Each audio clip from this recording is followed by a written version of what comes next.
Chers amis, bonjour et joie nouvelle de se retrouver sur les ondes de la 100.3. Nous sommes le 15 octobre 2021, il est 8h00 dans le studio de Christ Radio. Vous êtes sur la 100.3 et nous continuons notre réflexion sur l'évangile de Luc. Alors on a déjà vu Luc chapitre 1, qui est un chapitre qui est assez long, dans lequel on se rappelle les 4 premiers versets, où Saint Luc nous dit qu'il est allé voir des témoins oculaires, donc des témoins qui ont vu, qui ont connu les événements qui sont passés à l'époque de Jésus-Christ. Il a fait une recherche historique, et puis ensuite il montre comment il s'adresse à un certain personnage qui s'appelle Théophile. Il fera la même chose dans les Actes des Apôtres, ce qui montre bien que les Actes des Apôtres et l'Évangile de Luc sont 2 livres écrits par Luc. Ensuite, on a eu la naissance de Jean-Baptiste dans Luc chapitre 1 à partir du verset 5 avec Zacharie, qui va dire comment cela va-t-il se faire, il va devenir muet. Luc chapitre 1 verset 26, c'est l'annonciation à Marie, qui va dire aussi comment cela va-t-il se faire. Et comme Marie ne connaît pas d'homme et qu'elle sait qu'elle n'aura pas de relation sexuelle avec Joseph, elle demande comment pour savoir ce qu'elle doit faire. Et donc, ce n'est pas un comment qui doute comme celui de Zacharie, et c'est pour ça donc que Dieu va l'éclairer à travers l'ange pour dire l'Esprit Saint viendra sur toi.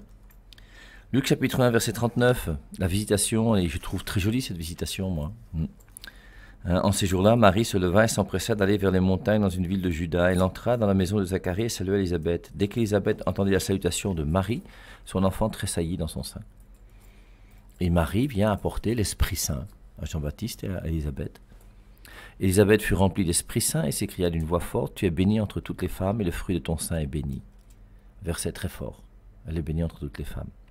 Comment m'est-il accordé que la mère de mon Seigneur vienne chez moi? Et dans ce passage, on montre bien que Marie est la mère de Dieu.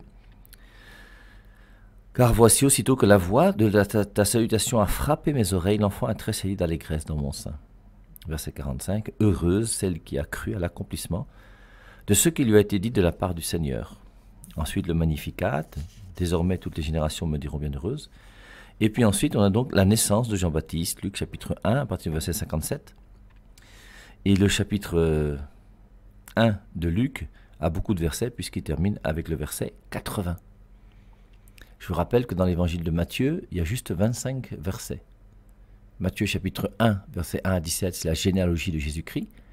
Et Matthieu chapitre 1, verset 18 à 25, c'est Joseph qui répudie Marie.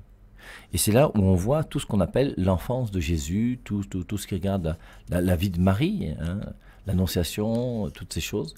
Et on voit dans Luc, c'est vraiment l'évangéliste de la naissance de Marie, de Joseph et donc de Jésus. Dans Luc 2, on va voir donc maintenant cette visite particulière des petits bergers. Dans Matthieu 2, c'est la visite des mages. Je vous invite, vous qui avez relu Luc chapitre 1 en entier, à relire Matthieu chapitre 1 en entier. Et en lisant Luc chapitre 2, que nous sommes en train de parcourir, lisez aussi Matthieu chapitre 2. Tout en se rappelant que Matthieu a écrit pour les Juifs, c'est pour ça que dans Matthieu, il y a plus de références à l'Ancien Testament. C'est pour ça que dans Matthieu 2, les mages qui viennent voir Jésus impliquent une référence à l'Ancien Testament. Puisque les mages, lorsqu'ils vont arriver à Jérusalem et que toute la ville de Jérusalem va être bouleversée, troublée par la venue de ces gens qui viennent de nulle part, qu'on ne connaît pas, à d'autres chameaux, les mages, c'est un peu bizarre. Et Jérusalem, c'est pas une ville qui a 4 millions d'habitants. Donc forcément, rapidement, on fait le tour, on sait ce qui se passe, on a vu cet événement que tout le monde commente. Et toute la ville est bouleversée. On peut relire Matthieu 2 si vous voulez le début de Matthieu 2. Jésus était né à Bethléem en Judée au temps du roi Hérode. Des mages d'Orient arrivèrent à Jérusalem et dirent « Où est le roi des Juifs qui vient de naître? Car nous avons vu son étoile en Orient et nous sommes venus l'adorer. » À cette nouvelle, le roi Hérode fut troublé et tout Jérusalem avec lui. Toute la ville de Jérusalem est troublée. On sait qu'on attend un Messie qui doit venir. La Samaritaine attendait le Messie. Le Messie, lui, lorsqu'il viendra, nous dira toutes choses. Jésus-Christ, c'est moi qui te parle. Le vieillard Siméon au temple, rappelez-vous. Il va être envoyé par l'Esprit Saint au temple. Et étant au temple, il va dire, maintenant tu peux laisser ton serviteur s'en aller en paix, car j'ai vu le Messie qui doit naître. Et donc, on attend. Ça fait 2000 ans que le peuple d'Israël attend le Messie qui doit venir. Et donc, lisons donc, nous, continuons avec notre évangile donc, de Luc chapitre 2. Et dans Luc chapitre 2, alors on nous parle de ce recensement. Alors je vous rappelle que notre ami Luc est quelqu'un qui a fait une recherche historique. Et dans Luc 2, il dit « En ces jours-là, un édit de César Auguste ordonna de recenser toute la terre. » Et forcément, on peut vérifier qu'il y a eu réellement un édit de César Auguste qui a demandé de recenser toute la terre. Et grâce à cet édit de César, on va savoir à peu près à quelle date a eu lieu l'histoire de Bethléem. Et je vous rappelle que dans Maria Valtorta, on donne la date même exacte de la naissance de Jésus-Christ, au jour près. Moi, je vous invite à chercher sur un moteur de recherche quelconque, Maria Valtorta, datation. Parce qu'à partir des 10 volumes de Maria Valtorta, vous avez Jean Aulagnier et un autre qui a succédé après son travail, qui s'appelle Valerne ou quelque chose comme ça, qui ont travaillé pour essayer de préciser exactement tout ce qui s'est passé, vérifier tous les lieux pour voir s'ils sont exacts, vérifier les plantes, les instruments de musique, vérifier les outils de travail. Enfin, ils ont fait un travail énorme. Et ils ont montré que dans cette œuvre de Maria Valtorta, qui implique 10 volumes, c'est quand même énorme, il n'y a aucune erreur historique.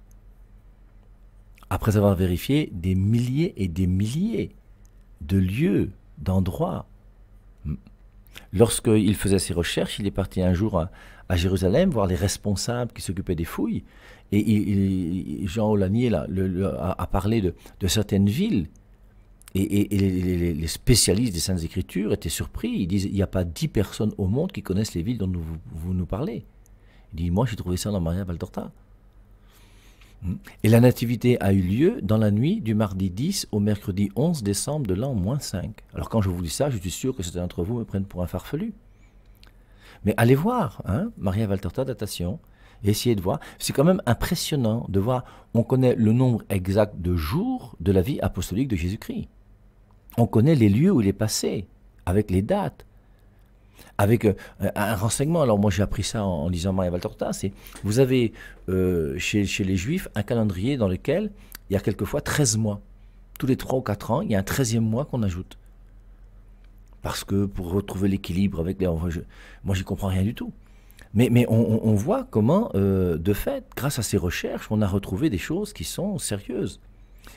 En ces jours-là, un édit de César Auguste ordonna de recenser toute la terre. César Auguste, ce n'est pas en 2021. César Auguste, ce n'est pas en l'an -1200. Et César Auguste, on sait quand est-ce qu'il a régné. Et on sait à quel moment il a demandé ce recensement. Et on précise, on en fit le premier recensement lorsque Quirinius était gouverneur de Syrie. Et historiquement parlant, on retrouve ce Quirinius. Si vous lisez Luc chapitre 3, parce que vous voyez, quand vous avez des journalistes qui vous disent que Nazareth n'est pas une ville qui existait à l'époque de Jésus-Christ et que Jésus-Christ n'est pas un personnage historique, il faut se poser des questions sur leur niveau mental. Je vous lis Luc chapitre 3. La 15e année du règne de Tibère César, alors que Ponce Pilate était gouverneur de la Judée, Hérode tétrarque de la Galilée, son frère Philippe tétrarque de l'Iturie et du territoire de la Traconite, Lysanias tétrarque de l'Abilène, et du temps des souverains sacrificateurs Anne et Caïphe, la parole de Dieu fut adressée à Jean, fils de Zacharie, dans le désert. Mais voici des choses qui sont claires et qui sont nettes et qui sont vérifiables. Et forcément, on ne dit pas à l'époque de Einstein ou à l'époque de Haïdjo. On dit à l'époque de Tibère César. Ponce Pilate était gouverneur. Et on vérifie qu'à l'époque de Tibère César, Ponce Pilate était bien gouverneur. Et c'est bien Anne et Caïphe qui étaient là. Et tout ça sont des preuves historiques. Je vous rappelle que les Saintes Écritures sont des livres inspirés par Dieu, mais qui sont inscrits dans le temps. Et étant inscrits dans le temps, il y a des preuves historiques de tout ce qui y est dit. On a retrouvé, je vous rappelle, le nom de Abraham dans au niveau archéologique. On a retrouvé sur une amphore le nom de Abraham. C'est pour ça qu'Abraham, pour nous, est le premier personnage historique biblique dans Genèse au chapitre 12. Et il y a des preuves historiques de beaucoup de choses, beaucoup de choses. Et pour ça, c'est vrai que Maria Valtorta, moi je trouve que c'est quand même assez intéressant. Alors, il y a une grande objection, vous voyez, qui a été faite pour dire que Jésus-Christ ne peut pas être né en décembre. Et la grande objection, je crois que nous tous on l'a entendu, c'est de dire qu'en décembre, à Bethléem, il fait trop froid pour que les petits bergers soient dans la montagne. Alors la recherche de Jean Aulagnier, dont on parle là, par rapport à Maria Valtorta, nous dit: de même, une exégèse anglo-saxonne, donc des gens qui ont cherché d'interpréter la Bible et qui sont plutôt anglophones, anglo-saxonnes, a voulu contester la naissance de Jésus en plein hiver, car selon eux, les troupeaux des bergers qui viennent l'adorer seraient rentrés en cette saison. C'est oublier que la Judée n'a pas les grands froids nord-américains et qu'à Bethléem, les températures moyennes varient en décembre de 14 à 8 degrés. En décembre, c'est pas moins 12. Et regardez, vous-même cherchez météo Bethléem hiver. Et vous verrez que les mois les plus froids à Bethléem, c'est même pas le mois de décembre, c'est le mois de janvier et de février. Et au mois de décembre, il y a 7 jours de pluie et la température oscille entre 14 et 8 degrés. Et entre 14 et 8 degrés, les troupeaux peuvent très bien se trouver dans la montagne. Et c'est pour ça que cette exégèse anglo-saxonne que tout le monde a acceptée au nom de je ne sais pas quelle vérité, va vous faire dire que Jésus-Christ ne peut pas être né en plein hiver parce que les troupeaux ne peuvent pas se balader dans la montagne en hiver à Bethléem, ce qui est complètement faux. Allez en hiver à Bethléem et regardez où sont les troupeaux.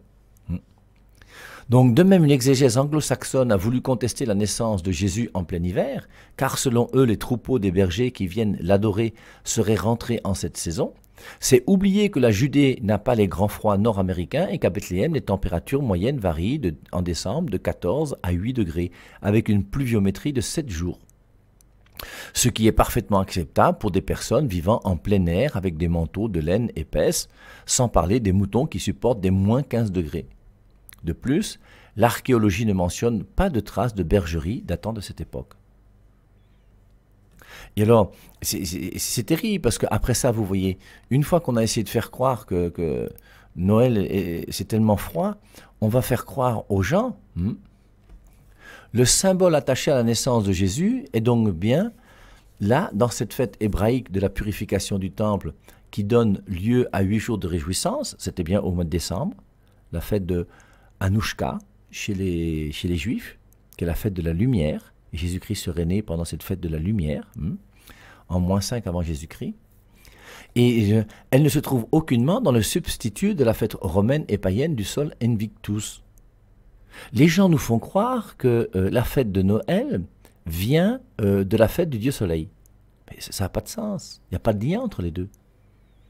Par contre, c'est en lien avec la fête juive qui fêtait la lumière, qui était le 25 Kislev dans le calendrier liturgique des gens là, dans leur calendrier, je ne sais pas comment on appelle ça, moi justinien pour tout.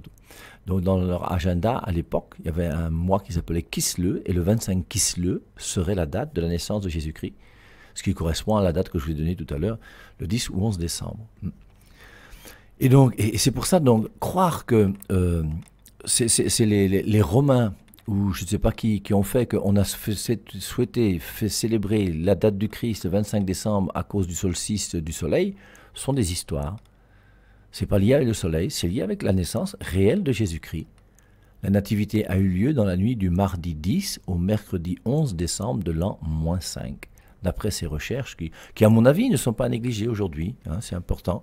Cherchez, moi, je vous recommande, mariavaltorta.fr. Non, même valtorta.fr. Et dans valtorta.fr, lisez ce qui est dit sur la naissance de Jésus. Lisez même ce qui est dit sur l'Annonciation. Lisez ce qui est dit sur la Visitation. Lisez ce qui est dit sur le recensement de l'empereur César. Je trouve, moi, que c'est vraiment très intéressant. Alors, je reprends. En ces jours-là, un édit de César Auguste ordonna de recenser toute la terre. Alors, je vous rappelle que, une fois de plus, c'est l'homme le plus puissant du monde. On a vu comment le peuple d'Israël, déjà, s'est confronté à l'homme le plus puissant du monde. À l'époque de Moïse, on s'est confronté à Pharaon, qui était la plus grande armée de l'époque. Et Dieu, le Yahvé des armées, a été vainqueur de cette armée mondiale la plus grande et la plus puissante qui soit, pour délivrer son peuple. Et là maintenant, qu'est-ce que Dieu fait? Dieu va utiliser César Auguste, qui est l'homme le plus puissant de l'époque. Et cet homme, sans le savoir, dans son bureau, va ordonner un recensement, et ce recensement sera la cause qui va permettre à Marie de quitter Nazareth pour descendre à Bethléem. Et comme par hasard, ce recensement se fait exactement à la date où Marie doit accoucher. J'espère qu'on se comprend bien.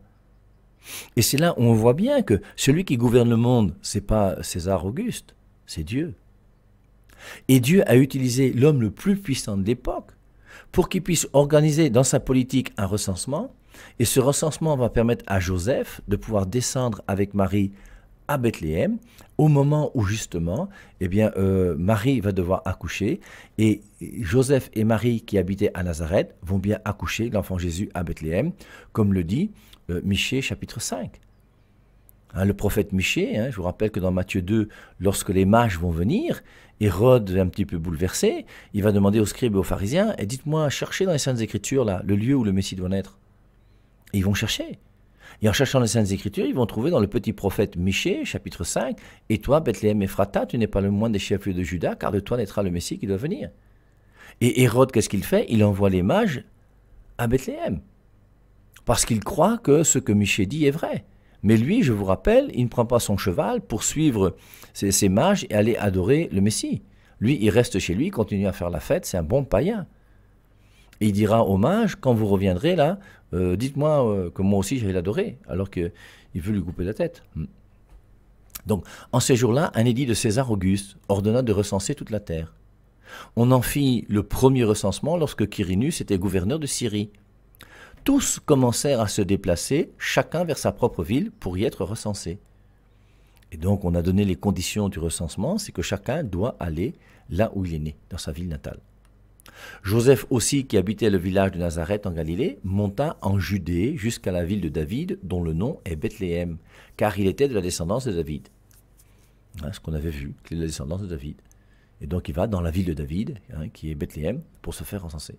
Il alla se faire recenser avec Marie, son épouse, qui était enceinte. Et forcément, donc pour Joseph, alors relisez, si vous pouvez, ou lisez. Dans Maria Valtorta, moi je l'ai fait avant de faire cette recherche pour vous ce matin. J'ai relu comment Joseph est venu annoncer à Marie le recensement. Et j'ai appris qu'on avait affiché sur la synagogue un papier qui montrait que le recensement était demandé à tout le monde pour aller dans son village natal. En France, c'est quelqu'un qui vient de la part du gouvernement, qui donne un coup de tambour et qui dit « Oyez, oyez, braves gens, écoutez !» Voilà, le message du roi. Et là, c'était affiché sur la porte de la synagogue. Alors, il alla se faire recenser avec Marie, son épouse, qui était enceinte. Alors, ils avaient un âne. Ils n'avaient pas réussi à avoir de deuxième âne. Non pas parce qu'ils n'avaient pas d'argent, mais parce qu'il y avait tellement de gens qui voyageaient que c'était très difficile de trouver un âne. Quand il y a beaucoup de gens qui voyagent, c'est difficile de trouver une place dans une agence. Eh bien, il y a tellement de gens qui vont voyager à cause de ce recensement que c'est difficile de trouver des ânes. Il a quand même trouvé un donc pour son épouse et lui il va marcher à pied tranquillement. Or pendant qu'ils étaient là, le jour où elle devait accoucher arriva. Elle enfanta son fils, le premier-né, elle l'emmaillota et l'installa dans une mangeoire car il n'y avait pas de place pour eux dans la salle commune. Et c'est très intéressant de voir qu'il y avait une étable. Alors on décrit dans Maria Valtorta cette étable qui forcément était un lieu qui n'était pas très propre. Vous pensez bien, c'est l'endroit dans lequel on allait retrouver les gens qui fumaient le banga, même s'il n'y avait pas le banga à l'époque, mais forcément il y avait des petits voleurs qui habitaient dans ces trucs ou qui faisaient des passages ou tout ce que vous voulez. Enfin, on peut imaginer tout ce qu'on veut. Et comme il n'y avait pas de place pour eux à l'hôtellerie, donc ils se sont repliés vers cette petite grotte dans laquelle il faisait un peu froid. C'était quand même l'hiver, entre 8 et 14 degrés. Il a fait un petit feu. Il s'est débrouillé comme il a pu pour essayer de donner le meilleur de tous les conforts possibles à cette femme qui est Marie, qui devait accoucher le Fils de Dieu. Or, pendant qu'ils étaient là, le jour où elle devait accoucher arriva. Elle enfanta son fils le premier-né. Alors son fils est bien le premier-né. Ça ne veut pas dire pour autant qu'il y a un deuxième-né. Quand on utilise Luc 2,7 pour vous dire que Marie emmaillota son fils premier-né, c'est pour dire qu'il y a un deuxième, ce sont des histoires. Un premier-né peut très bien être un fils unique. Et Jésus-Christ, c'est bien le fils unique de Marie. Et Joseph et Marie n'ont pas eu d'enfant, on l'a déjà vu. Je ne reviens pas sur ça. Elle l'emmaillota et l'installa dans une mangeoire, car il n'y avait pas de place pour eux dans la salle commune. Alors c'est quand même intéressant de se rappeler que Bethléem veut dire maison du pain. Et que la mangeoire, c'est là où on donne à manger. Et Jésus-Christ, une fois né, va être déposé dans une mangeoire, dans une ville qui s'appelle la Maison du Pain. Et forcément, ça nous met directement en lien avec le mystère de l'Eucharistie. Je suis le pain descendu du ciel, celui qui mangera de ce pain vivra éternellement, et le pain que je donnerai, c'est ma chair pour la vie du monde. Il y a un pain qui est sa chair. Celui qui ne mange pas ma chair et qui ne boit pas mon sang n'a pas la vie. Et Jésus-Christ est venu pour se donner en nourriture. Se donner en nourriture à travers tout ce qu'il vit, comme il est lumière du monde. À travers sa manière de vivre, nous devons nous aussi le suivre. Soyez parfaits comme votre Père Céleste est parfait. Et nous devons continuer à suivre Dieu. Et Jésus-Christ est pain de vie. Dans tout ce qu'il fait, dans tout ce qu'il entreprend, dans tout ce qu'il dit, il est pour nous modèle, dans toute sa vie. Et en plus de ça, il a voulu, avant de partir, célébrer ce mystère de la Cène, où la veille de sa mort, il a pris du pain. Il a dit, ceci est mon corps. Prenez et mangez-en tous. Et il est né dans la maison du pain. La ville Bethléem, qui veut dire maison du pain, dans une étable, et dans l'étable, il est né, et on l'a déposé dans une mangeoire. C'est quand même très joli, moi je trouve, comme préfiguration du mystère de l'Eucharistie, et de la compréhension que Jésus-Christ est venu pour se donner à chacun d'entre nous. Donc, il y avait dans la région des bergers qui restaient aux champs et se relayaient pour garder leurs troupeaux durant la nuit. Alors je vous rappelle que les nuits d'hiver à Bethléem sont douces, et donc on voit bien comment ces gens-là étaient dans la région. Des petits bergers. Et c'est joli de voir que les premières personnes qui vont être proches de celui qui est le Messie qui va naître, ça va être les petits bergers. Ces gens de bonne volonté, qui ne sont pas des grands, qui sont des gens simples, hein, et qui vont venir frapper à la porte. Il n'y a même pas de porte, c'est le manteau de Joseph qui tient lieu de porte dans cette petite grotte où ils sont. Un ange du Seigneur se trouva soudain devant eux, les petits bergers, en même temps que la gloire du Seigneur resplendissait tout autour. Ils furent saisis d'une grande crainte. C'est clair qu'avec la naissance de Jésus-Christ, le ciel se réjouit. On comprend, vous voyez, on comprend bien Marie. Marie a quand même une chance énorme. Et elle est tellement heureuse d'avoir été choisie. Elle n'a jamais pensé qu'elle pouvait être la mère du Sauveur. L'Esprit Saint viendra sur toi. Et pendant 9 mois, l'Esprit Saint qui est venu sur Marie a formé Jésus-Christ en son sein. Et Marie a porté l'enfant Jésus.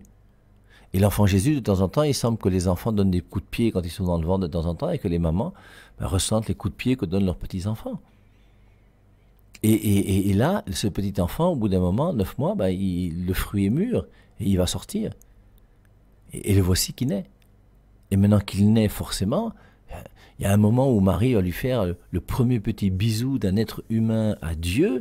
C'est quand même la Vierge Marie qui, dans cette étable de Bethléem, va prendre l'enfant Jésus et s'occuper de lui comme d'un enfant. Et c'est réellement son enfant, et en même temps c'est son Dieu. C'est un mystère qui est tellement beau, qui est tellement grand. C'est pour ça que le mystère de Noël, pour nous, vous voyez, c'est quand même un mystère, à mon avis, sur lequel on n'insiste pas assez. Notamment pour montrer à tous ceux qui ont des dieux, qui sont des dieux qui ne se sont pas incarnés, qui ne sont pas faits chair, qui ne sont pas faits hommes, que quelque part, on a la chance d'avoir un Dieu qui s'est fait chair. Et notre Dieu qui s'est fait chair, il s'est fait chair pourquoi? Parce qu'il fallait sauver l'homme. Et pour sauver l'homme, il a mouillé son maillot, comme on dirait. Il a accepté de venir sur terre. Philippiens 2,6, lui de condition divine, ne retint pas jalousement le rang qu'il égalait à Dieu. Il s'est anéanti, il s'est diminué, il s'est humilié, il est devenu homme. Et il s'est fait chair. Il a eu 2 yeux, il a eu un nez, il a eu une bouche, il a eu des dents qui ont commencé à pousser. Il avait des pieds, il a commencé à marcher après quelques mois, comme tout le monde, quelques années. Il a commencé à parler. Dieu s'est fait chair. Et forcément, du haut du ciel, tout ce qui a entouré Marie et son accouchement, les anges devaient se réjouir de bonheur, ainsi que le Père et l'Esprit Saint. Et on voit comment, le jour de la naissance, un ange du Seigneur se trouva soudain devant eux. Il faut quand même qu'on vous annonce cette bonne nouvelle. Le Fils de Dieu est venu, il est là. Un ange du Seigneur se trouva soudain devant eux, en même temps que la gloire du Seigneur resplendissait tout autour. Un ange avait la gloire du Seigneur. Ils furent saisis d'une grande crainte. Ils sont comme Zacharie. Dès qu'il voit l'ange, il tremble. Marie voit l'ange, elle ne tremble pas. Mais elle a tremblé à la parole que l'ange a dite, pas à la présence de l'ange. L'ange leur dit, « Ne craignez pas, c'est une bonne nouvelle que je vous apporte, et qui fera la joie de tout le peuple. Aujourd'hui, dans la ville de David, vous est né un sauveur, c'est le Messie, le Seigneur, et voici son signalement. Vous trouverez un nourrisson emmailloté et déposé dans une mangeoire. Aujourd'hui, vous est né un sauveur. » Dans Luc chapitre 4, quand il va lire dans la synagogue le texte, il va dire « Aujourd'hui, cette parole de l'Écriture s'accomplit. » Dans Luc chapitre 23, verset 43, si mes souvenirs sont bons, il dira au bon larron « Aujourd'hui, tu seras avec moi au paradis. » Et le « aujourd'hui » est très présent dans l'évangile de Luc. Et là, on voit les anges qui viennent dire « Aujourd'hui, dans la ville de David, vous est né un sauveur. C'est le Messie, le Seigneur. Et voici son signalement, vous trouverez un nourrisson emmailloté et déposé dans une mangeoire. » Jean-Baptiste désignera Jésus en disant « Voici l'agneau de Dieu qui enlève le péché du monde. » L'ange ne dit pas « Voici l'agneau de Dieu qui enlève le péché du monde. » Il dit « Allez, voici un signalement, vous trouverez un nourrisson emmailloté et déposé dans une mangeoire. » Voici le signe. Et ces petits bergers qui sont là voient quand même un ange, c'est pas rien, puis on leur donne cette bonne nouvelle. Qu'est-ce qu'ils vont faire? Ils vont chercher. Est-ce qu'il y a un endroit où il peut y avoir une mangeoire, où on peut trouver un petit? Tout à coup, se joignit à l'ange une multitude d'esprits célestes qui louaient Dieu en disant « Gloire à Dieu dans les cieux et sur la terre paix aux hommes, car il les prend en grâce. » Tout à coup, se joignit à l'ange une multitude d'esprits célestes qui louaient Dieu en disant « Moi, ça aurait été beau, voici, à chaque fois qu'un prêtre célèbre la messe, quand il dit « Ceci est mon corps », tout à coup se joignit à l'ange une multitude d'esprits célestes qui louaient Dieu en disant « Imaginez que lorsque le prêtre prend le pain, il dit « Ceci est mon corps, ceci est mon sang », on entend une voix qui sort de nulle part. « Gloire à Dieu dans les cieux et sur la terre, paix aux hommes, car il les prend en grâce. » Gloria.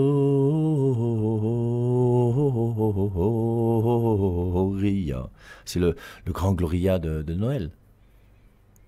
Et ce serait magnifique, c'est à la messe, au moment de la consécration. Après, il y a un chant spécial des anges dans toutes les églises du monde entier. Eh bien non, il n'y a rien. Le prêtre prend du pain, il dit « Ceci est mon corps », tout se passe, mais il n'y a pas de bruit, il n'y a pas de voix, il n'y a rien. Mais pour la venue de Jésus-Christ, il y a eu ce cœur angélique qui a parlé. Et voici son signalement, vous trouverez un nourrisson emmailloté et déposé dans une mangeoire. Tout à coup se joignit à l'ange une multitude d'esprits célestes qui louaient Dieu en disant « Gloire à Dieu dans les cieux et sur la terre, paix aux hommes, car il les prend en grâce. » Lorsque les anges furent repartis vers le ciel, les bergers se dirent l'un à l'autre « Allons donc jusqu'à Bethléem, voyons ce qui vient d'arriver et que le Seigneur nous a fait connaître. » Ils y allèrent sans perdre un instant, et trouvèrent Marie et Joseph, ainsi que le petit enfant déposé dans la mangeoire. Alors, ils firent connaître ce qui leur avait été dit à propos de cet enfant. Tous ceux qui en entendirent parler restèrent fort surpris de ce que racontaient les bergers. Quant à Marie, elle gardait le souvenir de ces événements et les reprenait dans sa méditation. Il a donné sa vie pour toi.